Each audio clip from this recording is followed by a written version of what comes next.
అన్నా ఇక్కడ గోసిపోతాడు రామో బిల్లు ఎక్కడన్నా వెళ్ళడా ఇప్పుడు మీ నాయన కోసం వచ్చినట్టు బండి ఫైనాన్స్ వాళ్ళు ఉన్నట్టున్నారు. బండి దిగిపోతారు ఏదో ఒకటి చెప్పు తరింది.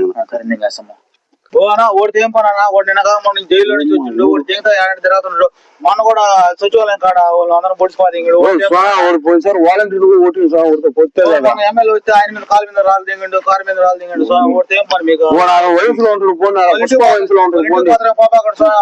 పొడిచిపోతే నమ్మలు కూడా సొంత దిగండి మేము. థ్యాంక్స్ అన్న ముందే చెప్పినవా మా ఇంటి పేరు ఓడికి ఎంత అనుకున్నా ఓడికి ఏమైనా ఇస్తే ఇంకేమైనా ఉందంటనా ఎటో ముందే చెప్పి మంచి పని చేసిన వాళ్ళు లేకపోతే మా ఇంటి జీవితం నాశనం అయిపోయినా థ్యాంక్స్ అన్నా నీకు పోతున్నా మీకు మీ ఊరికి దండమన్నా. ఓ మా భలే పని చేసినావు కదా నువ్వు వాళ్ళు సంబంధం వచ్చినావు. ఓ అన్నా ఆపరా ఆపరా అన్నా నేనన్నా కొడుకుని మంచిగా నేనే నాకు తెలిసి మావా నీకున్నంత గుద్ద బలుపు మన ఏరియాలో ఎవడకుండదురా. అంత గుద్ద బలిపోయిందిరా బాబు.